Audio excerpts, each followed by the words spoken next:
Halo Sobat Muslim, kembali lagi bersama kami, kelompok K.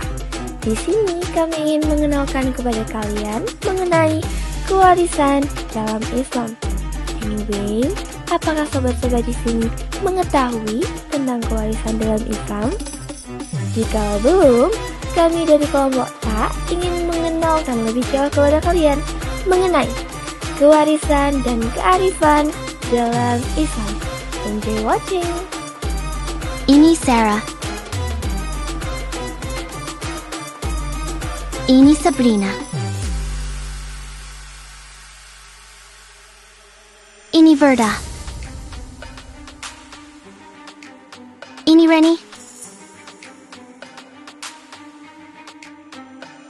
Ini Racia. Ini Rosa. Ini Tanaya. Ini Tara. Ini Yunita. Ini Zahra.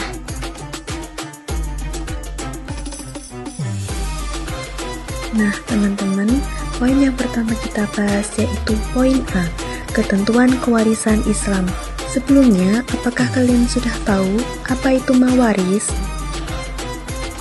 Ilmu mawaris adalah ilmu yang mempelajari pembagian warisan menurut syariat Islam. Istilah ini berasal dari kata al-mirats yang berarti perpindahan hak kepemilikan dan disebut juga faraid yang berarti ketentuan bagian. Ilmu ini penting agar tidak terjadi perselisihan dalam pembagian harta. Melalui faraid, dapat diketahui siapa yang berhak menerima warisan dan berapa bagiannya. Sahabat Nabi yang ahli dalam ilmu ini antara lain Zaid bin Sabit, Ali bin Abi Thalib, dan Abdullah bin Mas'ud. Selanjutnya yaitu tujuan diperlakukan ilmu mawaris. Yang pertama, untuk mengetahui secara jelas siapa yang berhak menerima harta warisan. Yang kedua, untuk menentukan pembagian harta warisan secara adil dan benar sehingga tidak terjadi perselisihan di antara ahli waris. Yang ketiga, untuk melaksanakan pembagian harta warisan pada ahli waris yang berhak menerima sesuai dengan ketentuan syariat. B. Harta peninggalan dan harta warisan. Sebelum melakukan pembagian harta warisan, hal-hal yang menjadi tanggungan pewaris harus dipenuhi dan diselesaikan terlebih dahulu. Adapun beberapa tanggungan tersebut sebagai berikut. A. Biaya pengurusan jenazah. Biaya pengurusan jenazah diambil dari harta yang ditinggalkan mayat, seperti membeli kain kafan, menyewa ambulans, dan biaya pemakaman. B. Utang. Jika pewaris meninggalkan utang, hendaknya utangnya dilunasi dengan harta peninggalan. C. Wasiat. Wasiat adalah pesan pewaris sebelum meninggal agar sebagian harta peninggalannya diinfakkan untuk kepentingan agama atau sosial. D. Zakat. Apabila harta warisan sudah mencapai hisab, tetapi belum dizakati oleh pewaris, harta warisan tersebut harus dikeluarkan zakatnya terlebih dahulu sebelum dibagikan kepada ahli waris.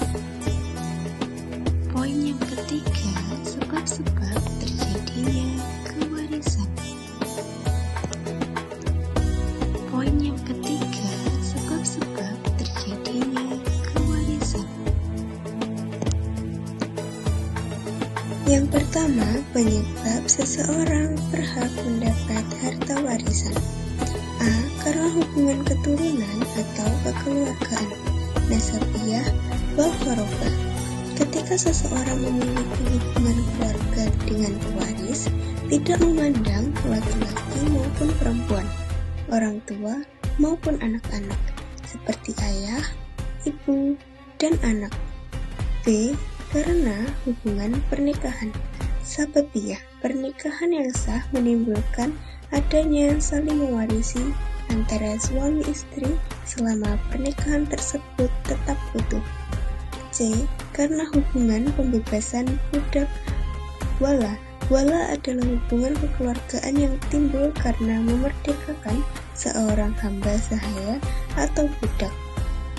Hubungan yang timbul ini dapat menyebabkan saling mewarisi harta warisan. D. Karena hubungan agama atau sesama muslim. Jika orang Islam meninggal dunia dan tidak mempunyai ahli waris, harta warisannya diserahkan ke Baitul Mal kas umat Islam untuk kepentingan kaum muslimin. 2. Penyebab seseorang tidak berhak mendapat harta warisan. A. Membunuh. Orang yang membunuh keluarganya dengan tujuan untuk mendapat warisan tidak mendapat bagian warisan dari orang yang dibunuhnya. Rasulullah Shallallahu Alaihi Wasallam bersabda, yang artinya orang yang membunuh tidak menerima waris dari keluarganya yang meninggal. B. Berbeda agama, orang kafir tidak berhak menerima warisan dari keluarganya yang muslim. Begitu pula sebaliknya. C. Murtad. Murtad adalah keluar dari agama Islam. Orang yang murtad sama saja telah berbeda agama, sehingga orang yang telah murtad tidak boleh diberi bagian atau tidak berhak mendapatkan bagian dari harta pusaka keluarganya yang masih beragama Islam. Begitu pula sebaliknya. D. Budak atau hamba sahaya. Budak atau hamba sahaya yang ditinggal mati ahli warisnya tidak mendapat harta peninggalan. Yang selanjutnya yaitu golongan ahli waris. Ahli waris adalah orang yang berhak mendapat harta waris. Di dalam Islam, ahli waris diklasifikasikan menjadi dua, yaitu golongan pertama yaitu perempuan. Jumlah ahli waris dari pihak perempuan seluruhnya ada 10 orang. Jika dari ke-10 bersaudara itu ada, maka yang mendapat harta warisan hanya 5 orang, yaitu istri, anak perempuan, cucu perempuan, dan saudara perempuan sekalian. Dan adapun 10 orang yang mendapat warisan dari golongan perempuan, yaitu anak perempuan, cucu perempuan dari anak laki-laki, ibu dari bapak atau nenek, ibu dari ibu atau nenek. Yang selanjutnya, saudara perempuan sekandung, saudara perempuan sebapak, saudara perempuan seibu, istri perempuan yang memerdekakan mayat atau pewaris. Yang selanjutnya, saudara golongan yang kedua yaitu laki-laki. Jumlah ahli waris dari pihak laki-laki seluruhnya ada 15 orang. Jika ke-15 saudara tersebut ada, maka yang mendapat warisan hanya 3 orang, yaitu laki-laki, bapak, dan suami. Dan adapun orang yang berhak mendapat warisan dari golongan laki-laki yaitu anak laki-laki, cucu laki-laki dari anak laki-laki, bapak, kakek dari bapak, saudara laki-laki sekandung. Selanjutnya, saudara laki-laki sebapak, saudara laki-laki seibu, dan laki-laki dari saudara laki-laki sekandung, laki-laki dari saudara laki-laki sebapak, paman yang sekandung dengan bapak. Selanjutnya, lalu paman yang sebapak dengan bapak, anak laki-laki paman yang sekandung, anak laki-laki paman yang sebapak dengan bapak, suami, dan laki-laki yang memerdekakan mayat.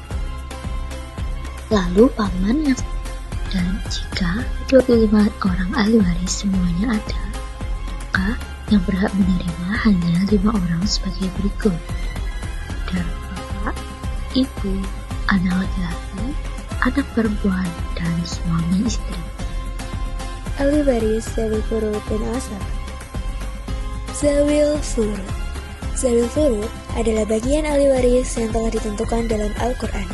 Zawil Furud ada 6 kelompok, yaitu yang pertama, ahli waris yang mendapatkan bagian 2/3, kedua, ahli waris yang mendapatkan bagian 1/2 atau setengah, yang ketiga, ahli waris yang mendapatkan bagian 1/3, yang keempat, ahli waris yang mendapatkan bagian 1/4, dan yang kelima, ahli waris yang mendapatkan bagian 1/6, dan yang terakhir, ahli waris yang mendapatkan bagian 1/8 atau 1/8. Asabah. Asabah adalah ahli waris yang bagiannya tidak tentu. Asabah mempunyai 3 kemungkinan dalam menerima bagian warisan, yaitu yang pertama, menerima seluruh warisan apabila tidak ada zawil furud. Kedua, menerima sisa warisan setelah diambil zawil furud. Ketiga, tidak menerima warisan sama sekali karena habis diambil zawil furud. Asobah ada 3 macam, yaitu asobah binafsihi, asobah bigoirihi, dan asobah ma'al goirihi. F. Hijab. Menurut bahasa, hijab berarti tabir, dinding, atau penghalang. Menurut istilah, yaitu penghalang bagi ahli waris lain untuk menerima harta warisan. Dalam pengertian yang lain, hijab adalah ahli waris yang kehilangan hak waris karena terhalang ahli waris lain yang lebih dekat atau berhak. Hijab dibagi menjadi 3 macam, yaitu 1. Hijab hirman, yakni tertutup total atau mutlak. Misalnya, anak dan cucu tidak dapat warisan jika ada anak laki-laki lain meski sama-sama ahli waris. 2. Hijab nuksan, yakni mengurangi jumlah yang diterima ahli waris yang berakibat bagian ahli waris lain berkurang. 3. Mahjub, yakni ahli waris yang terhalang karena hubungan kekerabatan yang lebih jauh. Contohnya, kakek mahjub yang terhalang oleh ayah. F. Hijab. Menurut bahasa, hijab Poin G. Perhitungan warisan. Untuk memudahkan penghitungan dalam pembagian harta warisan, maka langkah-langkah yang harus dilakukan adalah sebagai berikut. Yang pertama, menyelesaikan tanggungan pewaris, yaitu biaya pengurusan jenazah, hutang, wasiat, dan zakat. Yang kedua, tentukan orang-orang yang menjadi ahli waris dan kadar ketentuannya, baik zawil furud, asabah, dan mahjub, serta berapa bagian mereka masing-masing. Yang ketiga, mengetahui KPT atau kelibatan persekutuan terkecil ataupun AM atau asal masalah. KPT atau AM dalam penghitungan warisan penting untuk diketahui karena bagian masing-masing ahli waris merupakan bilangan pecahan. Adapun KPT atau AM dalam ilmu faraid hanya ada 7 macam, yaitu 2, 3, 4, 6, 8, 12, dan 24. Dan yang terakhir, hitunglah sesuai dengan kadar ketentuan yang telah Selanjutnya, poin H, adat dan warisan.